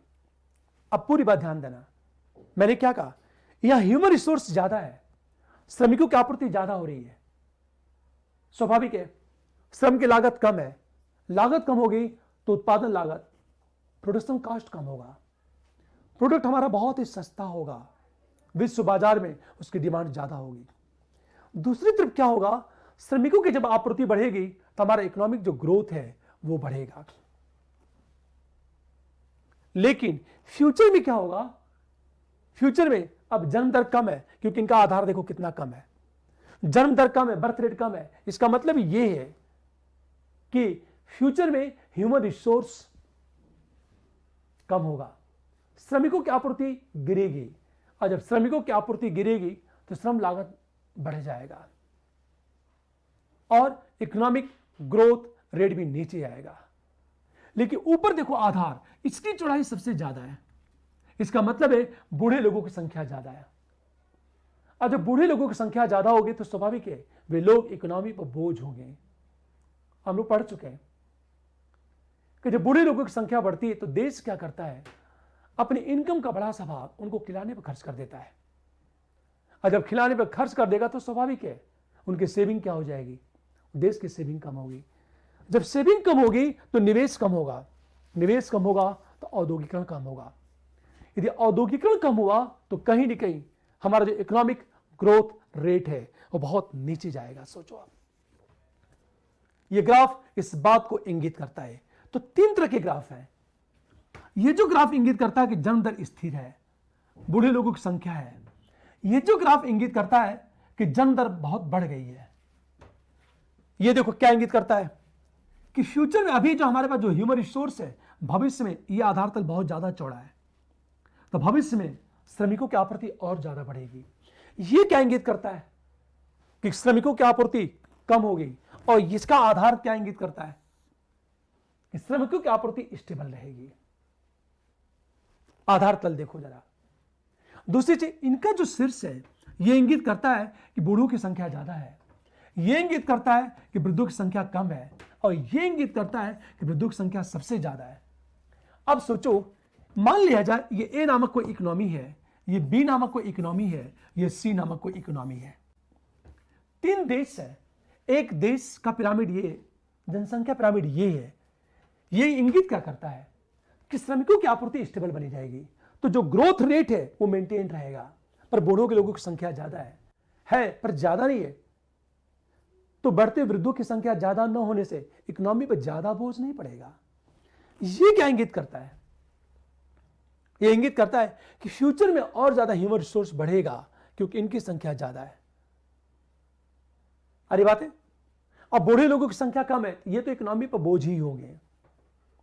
पर देखो आप, ये क्या इंगित करता है कि फ्यूचर में श्रमिकों की आपूर्ति गिरेगी। ऊपर देखो, वृद्धों की संख्या सबसे ज्यादा है, इस देश की इकोनॉमी पर बूढ़े लोगों का बोझ सबसे ज्यादा है। अब एक चीज ध्यान देना इस बात को, ये जो पिरामिड इंगित करता है कि इकोनॉमिक ग्रोथ रेट मेंटेन रहेगा क्योंकि श्रमिकों की आपूर्ति निरंतर होती रहेगी। यह इंगित करता है कि फ्यूचर में श्रमिकों की संख्या और बढ़ेगी, और यह इंगित करता है कि फ्यूचर में श्रमिकों की आपूर्ति गिरेगी। हाँ ऐसा, लेकिन सोचो जरा, यहां इनकी संख्या, बूढ़े लोगों की संख्या ज्यादा है, इसका मतलब है लोग लंबी उम्र जीते हैं, लंबी उम्र जीते हैं लोग। तो जब व्यक्ति लंबी उम्र जिएगा तभी बूढ़े लोगों की संख्या बढ़ेगी। हमेशा ध्यान दें इस बात को। लेकिन एक समस्या है, समस्या ये एक सीमा से ज्यादा बूढ़े लोगों की संख्या बढ़ गई तो वे लोग इकोनॉमी पर बोझ बन जाते हैं। यहां भी वही चीज है, हमेशा ध्यान दें इस बात को। अब एक चीज सोचो आप, ये जो इंगित करता है, ये इंगित करता है विकासशील देश के मैप को इंगित करता है। ये जो अविकसित देश की इंगित, क्योंकि अविकसित देश में गरीबी ज्यादा होती है, जन्म दर ज्यादा होगा और मृत्यु दर भी ज्यादा होगा, लेकिन बूढ़े लोगों की संख्या बहुत कम है। ये जो बूढ़े लोगों की संख्या कम, इस बात को क्या इंगित करता है? जो बूढ़े लोगों की संख्या इस बात को इंगित करता है, हमेशा जान दो, जो बूढ़े लोग हैं उनकी संख्या इस बात को इंगित करता है कि वहां जीवन प्रत्याशा बहुत कम है, इसमें लोग लंबी उम्र नहीं जीते, क्योंकि इसका शीर्ष देखो कैसा है। यहां क्या इंगित होता है? यह विकसित देश का मैप है, ये जनसंख्या पिरामिड है। विकसित देशों में बर्थ रेट नीचे जा रहा है, लेकिन जीवन प्रत्याशा ज्यादा होने से बूढ़े लोगों की संख्या क्या हो रही है? तेजी से बढ़ रही है।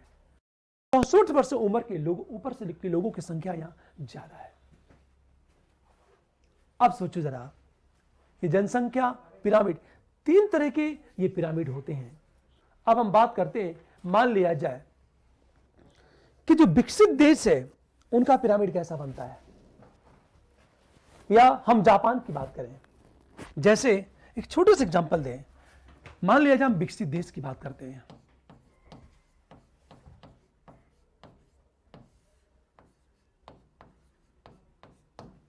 देखो आप, विकसित देश का जो पिरामिड होता है वो पिरामिड इस तरह बनता है।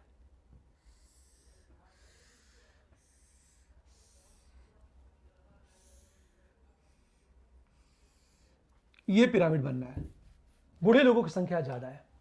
जो अविकसित देश हैं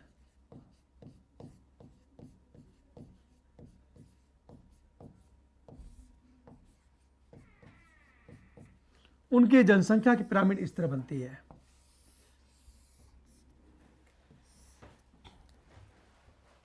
और जो विकासशील देश है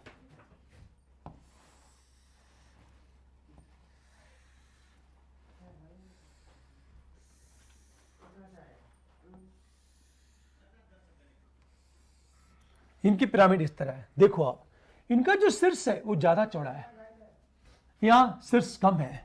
ये पिरामिड इंगित करता है कि यहां बूढ़े लोगों की संख्या ज्यादा है। जैसे हम जापान की बात करें तो चाइना की बात करें, ये कहा जा रहा है कि जो जापान है, जापान में बूढ़े लोगों की संख्या सबसे ज्यादा है। हमेशा चीन की जो पॉपुलेशन है बूढ़ी हो रही है, और चीन की पॉपुलेशन जैसे जैसे बूढ़ी होती जाएगी, चीन की इकोनॉमी पर उनका बोझ क्या होगा, बढ़ता चला जाएगा। हमेशा ध्यान दो इस बात को। इंडिया यदि विकसित देश बन गया तो इंडिया का मैप ऐसा होगा, जनसंख्या पिरामिड इस तरह होगा। अफ्रीका महाद्वीप के जितने गरीब देश हैं उनका मैप इस तरह है कि लोग लंबी उम्र नहीं जी पाते हैं। हमेशा ध्यान दो इस बात को। पर एक प्रश्न उठा, हमेशा ध्यान दो, जैसे इंडिया की बात करें, नॉर्थ इंडिया और साउथ इंडिया की बात करें, नॉर्थ इंडिया और साउथ इंडिया की स्थिति थोड़ी सी अलग है। हमेशा जैसे हम ये बात करें, देखो आप, ये मान लिया जाए दक्षिणी भारत है, दक्षिणी भारत में क्या हो रहा है, जन्म दर स्थिर हो गया है। अब देखो, तो दक्षिणी भारत का मैप इस तरह बनता है,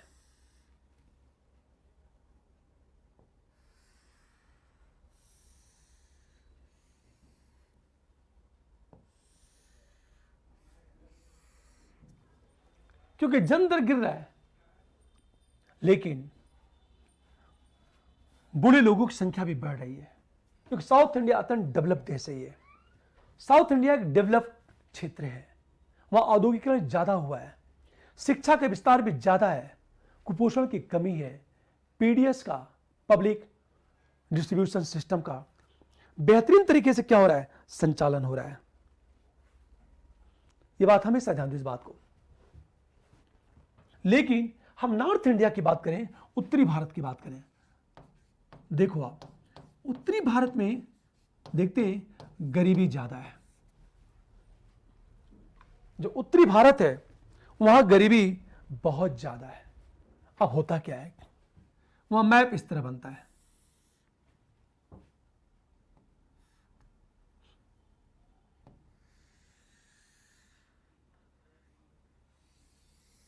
ये मैप है, देखो आप, आज भी नॉर्थ इंडिया में जन्म दर ज्यादा है, पर बूढ़े लोगों की संख्या क्या हो रही है, तेजी से गिर रही है।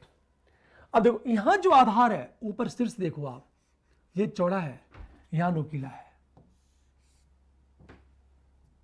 देखा जाए तो ये नॉर्थ इंडिया और साउथ इंडिया की बात करें, इस जनसंख्या पिरामिड के आधार पर आपसे एक सिंपल क्वेश्चन पूछा जाएगा। मान लिया जाए कि देशों का मिलान पूछेगा। फॉर एग्जाम्पल, यदि हम बात करें कि मिलान कैसे पूछेगा, जैसे एक चीज सोचो आप,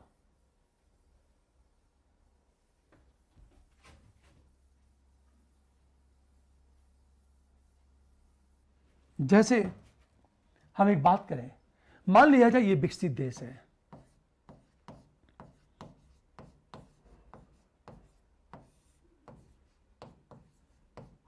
ये विकासशील देश है,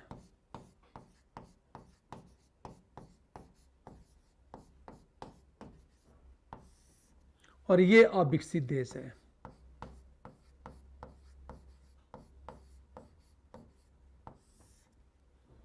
हमेशा ध्यान दो, एक मैं मैप बनाता हूं, पिरामिड की बात करें हम लोग,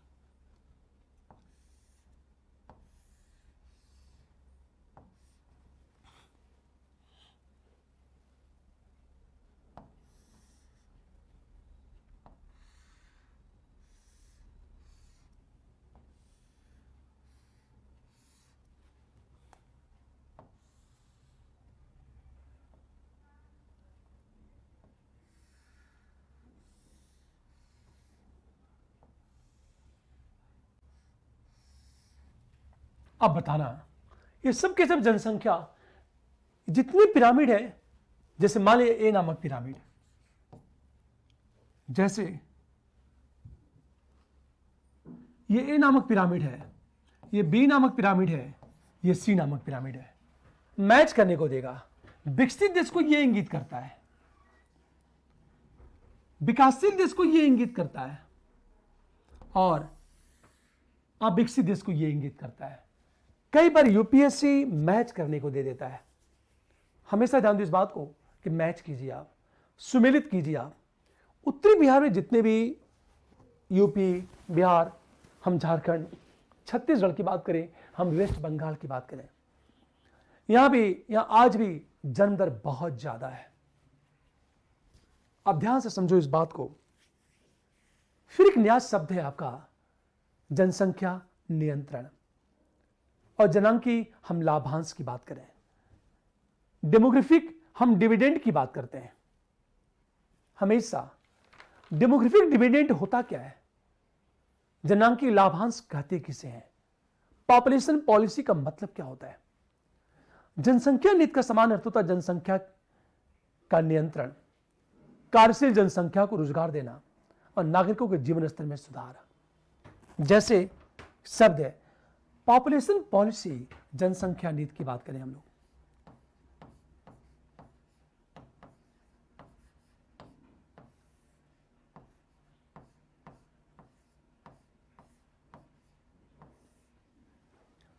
हम पॉपुलेशन पॉलिसी की बात करें, जब पॉपुलेशन पॉलिसी की बात करेंगे तो जनसंख्या नीति में 3 बातें आती हैं। जनसंख्या का नियंत्रण,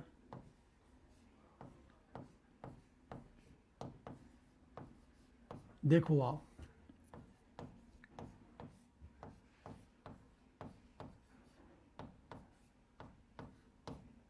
हम जनसंख्या के नियंत्रण की बात करें, पहली चीज। दूसरी बात, कार्यशील जनसंख्या को रोजगार देना।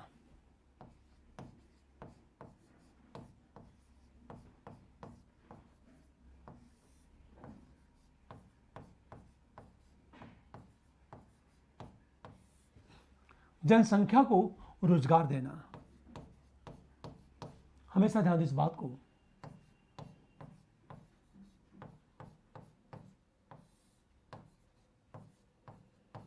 देखो आप, पॉपुलेशन पॉलिसी मैंने क्या कहा, जनसंख्या का नियंत्रण।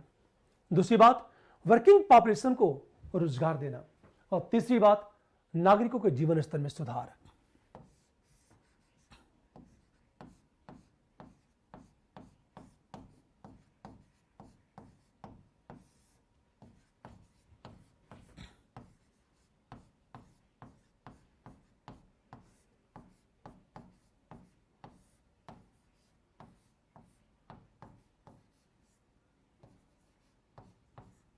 हमेशा ये हमारी पॉपुलेशन पॉलिसी है। 3 बातें, नंबर 1 जनसंख्या का नियंत्रण, नंबर 2 कार्यशील जनसंख्या को रोजगार देना, वर्किंग पॉपुलेशन को जॉब देना, और नंबर 3 नागरिकों के जीवन स्तर में सुधार लाना। हमेशा ध्यान दो, ये जनसंख्या नीति की बात की जाती है, लेकिन हम जब जनसंख्या के नियंत्रण की बात करते हैं तो सबसे पहले आया था 1952 में हम परिवार नियोजन की बात करते हैं।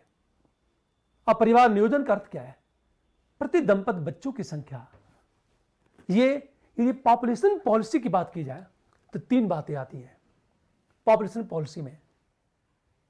हमेशा जनसंख्या का नियंत्रण, नंबर 2 कार्यशील जनसंख्या को रोजगार देना, और नंबर 3 नागरिकों के जीवन स्तर में सुधार करना। जब हम जनसंख्या नियंत्रण की बात करते हैं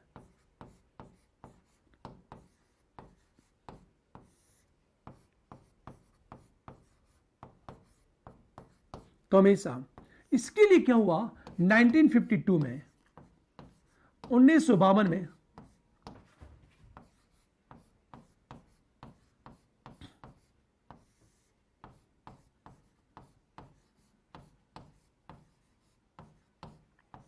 परिवार नियोजन को अपनाया गया।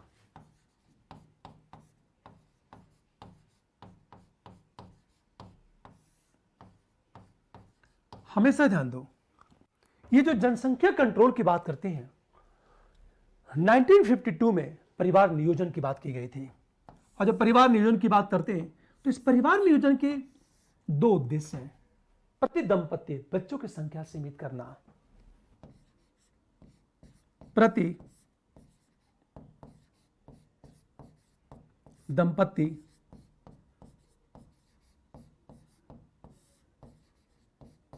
बच्चों की संख्या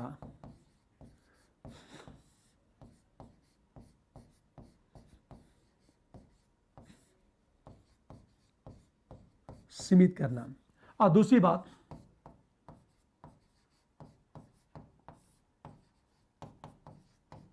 बच्चों के बीच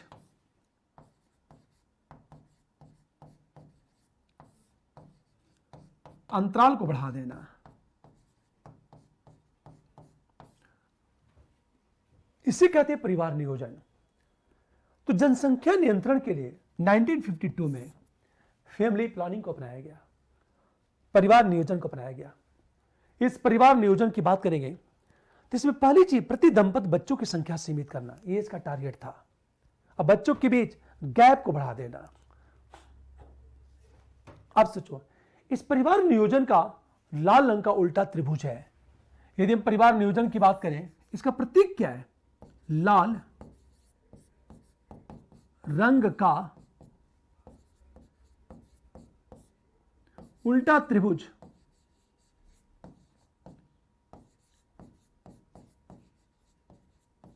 प्रतीक है। सोचो जरा, इसका जो सिंबल है रेड कलर का है, उल्टा त्रिभुज है। सोचो आप, मतलब त्रिभुज इस तरह है,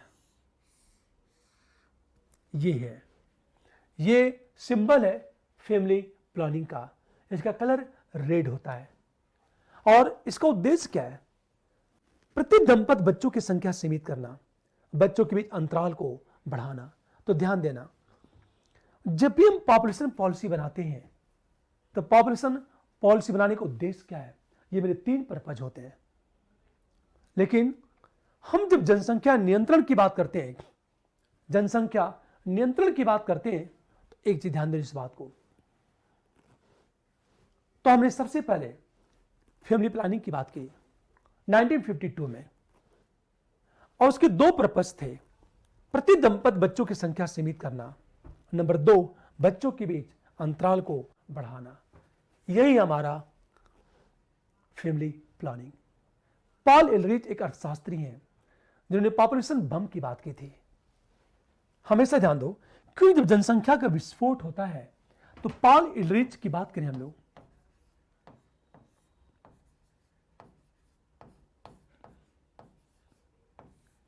देखो आप, पॉल एलरिच ने क्या कहा? इन्होंने किताब लिखी थी पॉपुलेशन बम।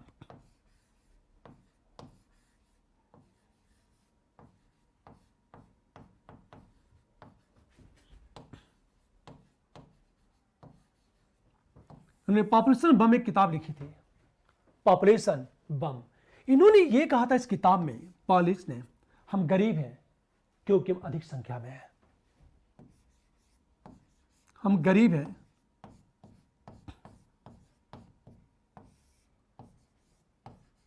क्योंकि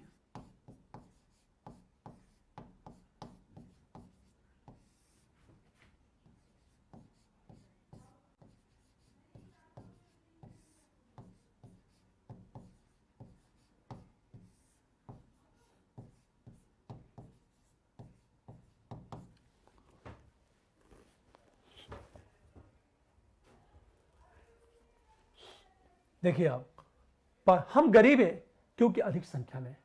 यह विचार दिया था पॉल एलरिच ने। इसको हम ये कहें, हम ग्राफ बनाते हैं, मान लिया जाए, देखो ये है, ध्यान दो, हम गरीब हैं क्योंकि अधिक संख्या में। हम इस तरह एक डायग्राम दिखा सकते हैं, अधिक संख्या,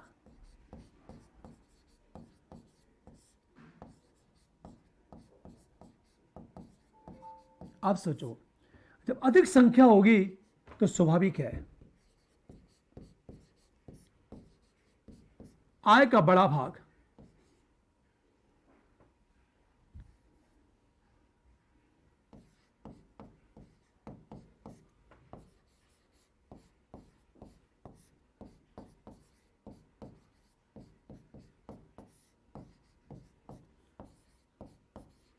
खिलाने पर खर्च। इससे क्या होगा? बचत कम। बचत कम होगी तो औद्योगिकरण कम।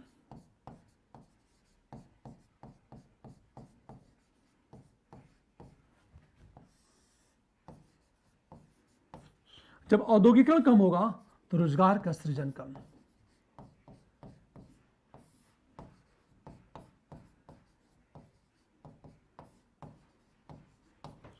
पूंजी निर्माण कम, पूंजी निर्माण कम। पूंजी का निर्माण यदि कम होगा तो स्वाभाविक है प्रति व्यक्ति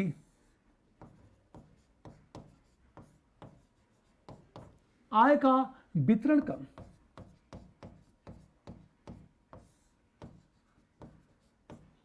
होगा क्या? गरीबी। देखो आप कैसे साइकिल, ये देखो, हाँ अधिक संख्या है तो मेरी आय का बड़ा सा भाग खिलाने पर खर्च हो जाएगा, तो हमारी बचत क्या होगी? कम होगी। बचत कम होगी तो औद्योगिकरण क्या होगा? कम होगा। रोजगार का सृजन क्या होगा? कम होगा।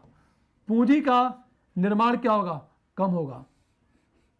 प्रति व्यक्ति आय का वितरण कम होगा, हमारी गरीबी क्या होगी? ज्यादा। हम गरीब होंगे तो ज्यादा हम पॉपुलेशन बच्चे पैदा करेंगे। कल की क्लास को याद रखना, हम गरीब हैं अतः अधिक संख्या में, हम अधिक संख्या में अतः गरीब हैं। पूरी बात ध्यान दो, हम गरीब हैं क्योंकि हम गरीब हैं अतः अधिक संख्या में, हम अधिक संख्या में अतः हम गरीब हैं।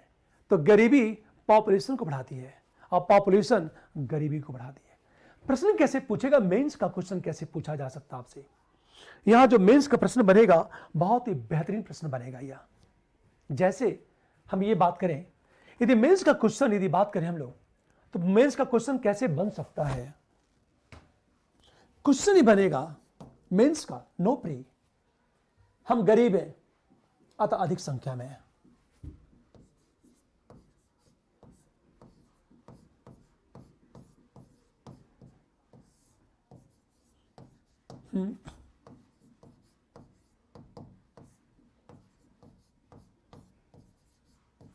अतः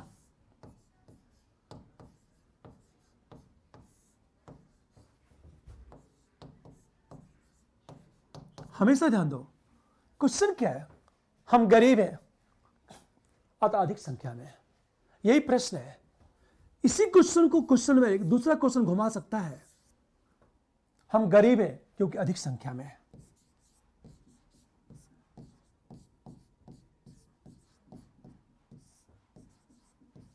गरीब है क्योंकि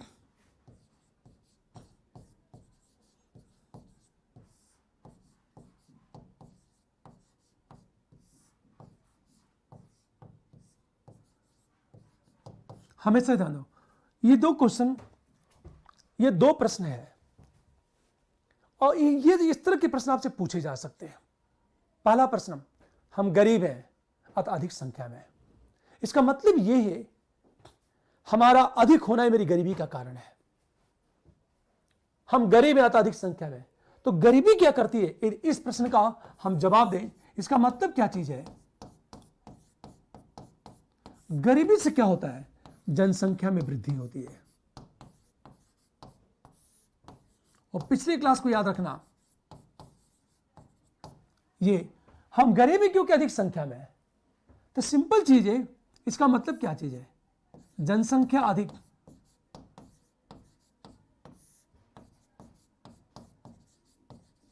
ये किसको जन्म देगी? गरीबी को जन्म देगी।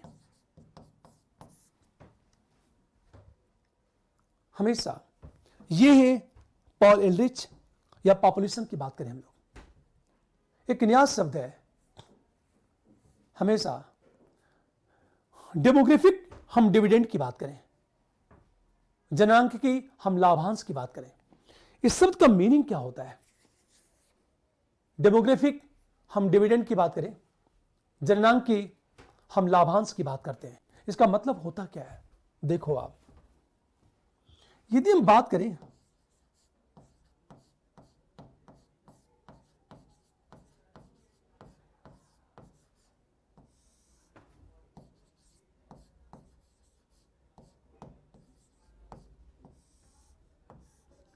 हम डिविडेंड की बात करते हैं, जनांकी लाभांश की बात करते हैं।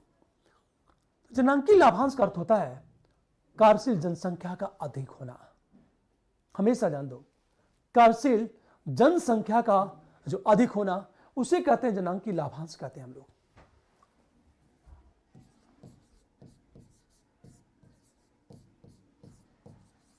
कार्यशील जनसंख्या का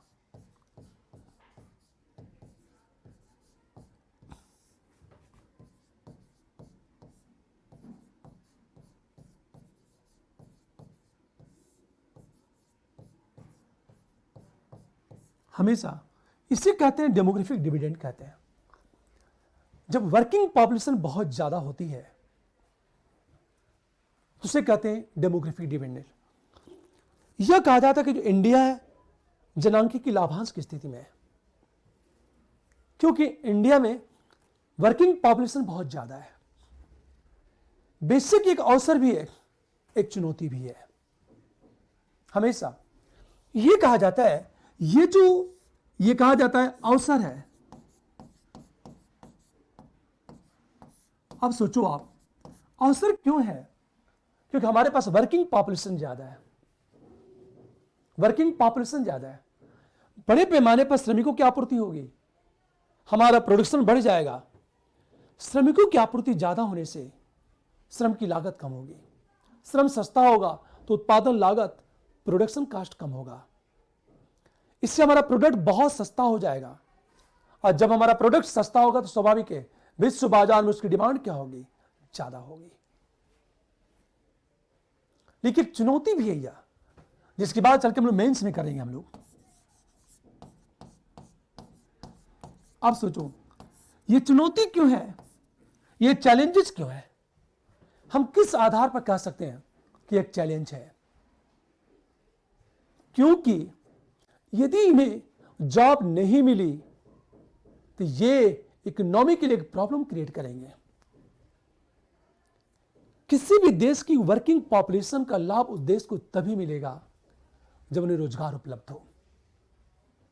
यदि देश रोजगार उपलब्ध कराने में सक्षम है, यदि कोई देश अपने वर्किंग पॉपुलेशन को रोजगार उपलब्ध कराने में सक्षम है, तो स्वाभाविक है कि वह देश जननांकी के लाभांश का लाभ उठाने में सक्षम हो जाएगा। इंडिया युवाओं का देश है, इंडिया में वर्किंग पॉपुलेशन ज्यादा है, इंडिया जननांकी की लाभांश की स्थिति में है।